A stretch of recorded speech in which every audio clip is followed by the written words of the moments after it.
Magandang araw mga kaibigan. Pag-usapan pa rin natin ngayon ang napipintong impeachment complaint laban kay BP Sara. Kaya itong si Speaker Romualdez, nung nasa California pa sila, tinanong siya ng mainstream media tungkol sa impeachment and sabi niya, walang katotohanan, walang ganyan. Itong si Congressman Tulfo, ang Deputy Majority House Leader, tinanong din siya ng mainstream media. Sinabi rin na walang basihan.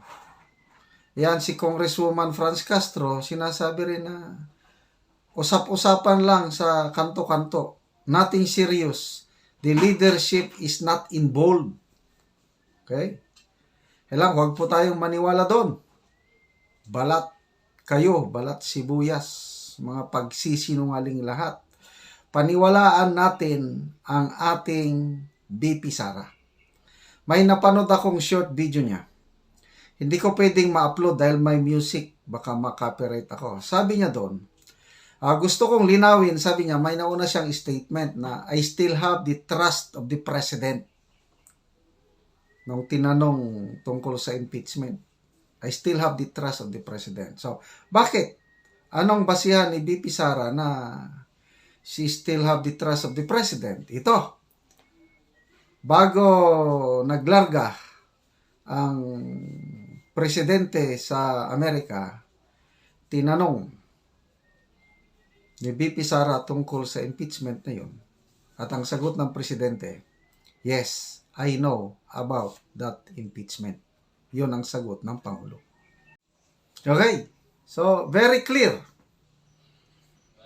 Bago lumipad ang Pangulong Marcos sa California, tinanong mismo ni BP Sara, Senator Amy, okay, si Pangulong Marcos tungkol nga sa napababalitang impeachment. Kaya, again, bingo na naman si Maharlika. Kasi kininto yan ng kanyang puting ahas eh. So, bibig na mismo ng ating Vice Pangulo, tinanong niya tungkol sa impeachment. Anong sagot ng Pangulo? Yes, I know about that impeachment. So, meron talaga. Kaya, ito, lalo nating nakita ang pagkatao, karakter ba, nitong si Speaker Martin Romualdez at kanyang mga alalay, Tulfo, Castro. Kasi sila yung narinig ko na wala. Sige, Speaker Romualdez, magsinungaling ka pa. Ang taong bayan, nagmamasid lang, kagalang-galang na speaker. Sabi mo, wala. Pinsan mo na, presidente mismo ang umamin na merong impeachment na binubuo. Again, tama na naman si Maharlika kasi puting ahas na report is ang lahat nito may kagustuhan ang First Lady Lisa Marcos. So, pagbalik ng Pangulo, press con kagad, isa sa tinanong yan tungkol sa impeachment. Anong statement ng Pangulo? Himay-himayin natin. Sabi niya, we don't want BP Sara to be impeached. She does not deserve to be impeached. So, yung mga ganong kataga, it means na may alam siya. Kasi, nung tinanong siya tungkol sa impeachment, kung wala siyang alam, sasabihin sana niya na, I don't know of any impeachment plan versus. Ganun sana. I'm sorry, wala akong alam. Diba? Ay yung kataga na, we don't want her to be impeached. BP Sara does not deserve. Hindi siya karapat-dapat. Wala siyang nagawang kasalanan para i-impeach. Yan ang salita ng Pangulo.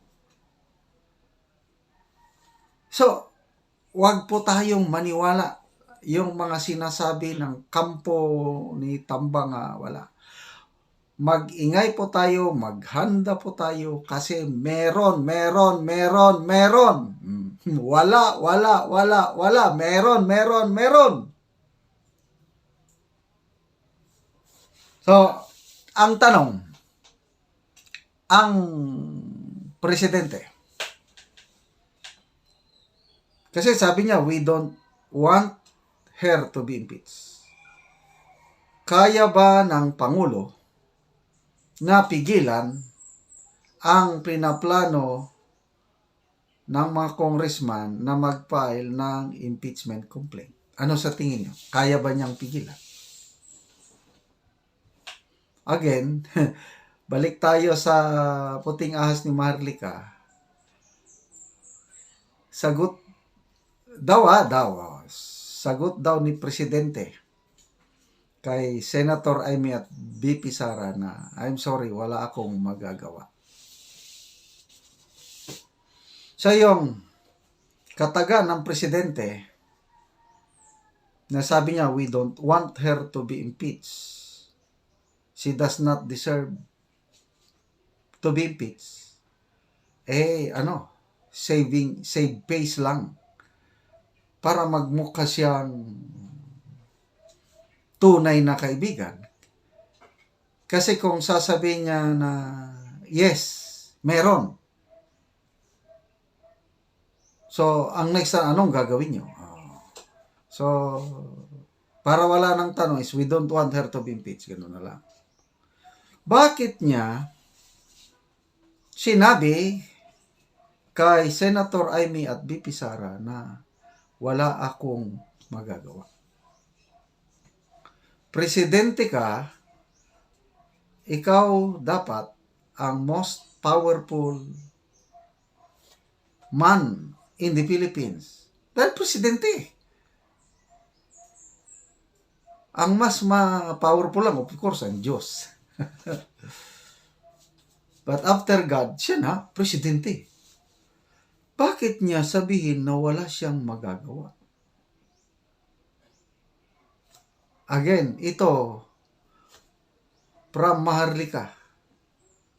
Dahil ang may kagustuhan, ang First Lady, Lisa. So, ang tanong, sino ang mas powerful? Ang First Lady o ang Presidente? Oh. Ay, nako. Kaya sino ba yung mga... si Maharlika ulit. Sabi niya, Mrs. President. Tapos, First Gentleman si BBM. Yan na po ang problema sa ating bansa.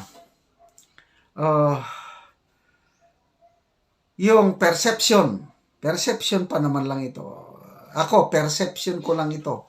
Opinion, analysis, wala akong facts. Perception ko lang na may mga panahon na nakikialam ang unang ginang at siya ang nasusunod. Perception ko lang yun. Example lang ito. Yung appointment ni Attorney Vic Rodriguez nung natanggal na siya na ligwak na executive secretary. In-appoint kaagad ni President Marcos na Chief of Staff, Presidential Chief of Staff dahil pwede yun. Marami na ang presidente na nagkaroon ng Chief of Staff. Pwede. Lumalabas. Yun. Pirmado na yung appointment paper. Maalala ko ulit si Mike Abe. Sabi niya, nakita ko yung appointment paper. Pirmado. Anong nangyari? Bakit biglang nawala? Bakit hindi natuloy na mag-Chief of Staff si Attorney Vic Rodriguez? Biglang nawala. So ako rin nung una, bakit kaya? Again, connecting the dots. At again, pasensya na kayo. Puros Maharlika itong source ko dahil pinapaniwalaan ko yung mga puting ahas eh. Wala pang nagkakamali. Wala pang nakuryente na sinasabi ng mga puting ahas ni Maharlika. Nung papunta sila sa New York, yung United Nations General Assembly, kasakay ba sa eroplano, nalaman ng First Lady na pinirmahan ng presidente ang appointment ni Chief of Staff, nagalit ang First Lady at again, according to Marika, sinuntok na black eye ang Pangulo. So, after that, wala na. Tuluyan nang nawala ang kawawang Attorney Vic Rodriguez. Michael Ma. Grabe, pinapatawag ng both houses of Congress dahil sa alleged involvement sa smuggling. Hindi nagpakita, walang natuloy na wala talaga, as in wala. Then later on, again, Maharlika nagpakita ng video. Nako, very close. Si Attorney Lisa Marcos pa noon at saka si Michael Ma, talagang very best friends talaga. Then mamaya, biglang na-appoint na special envoy to China. Ito, mga haka-haka lang na. Bakit siya na-appoint? Baka yun ang gusto ni Attorney First Lady Lisa. Kasi yung video na ipinakita ni Maharlika sa loob ng Chinese Embassy, mayroong okasyon doon, si First Lady Lisa ang parang guest speaker, siyang magsasalita. Nako, dito sila na booking, biglang in-introduce. Okay, introducing the Presidential Special Envoy to China, Michael Ma. Tayo naman si Michael Ma. Ganun. Nandun si First Lady. So again, these are opinions, analysis na nagpapakita na, to me, I hope I am wrong, na napakalakas ang influensya ni First Lady Lisa sa pamamalakad sa gobyerno. Umaasa ako, para hindi magkagulo ang bansa, na sana hindi matuloy ang impeachment ni VP Sara. Sana ang presidente tatayo siya as lalaki sa lalaki. No impeachment! Pag may sumigaw sa kanya sisigawan din niya na yan, pakita niya ang tunay na presidente. Kailang, I don't know kung anong mangyari, bantayan na lang natin.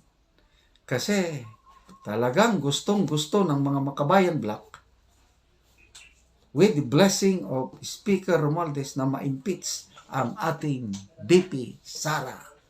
Mga kapwa ko DDS, huwag tayong patulog-tulog sa pansitan, mag-ingay, magbantay tayo palagi para hindi nila magawa yung mga gusto nila gawin.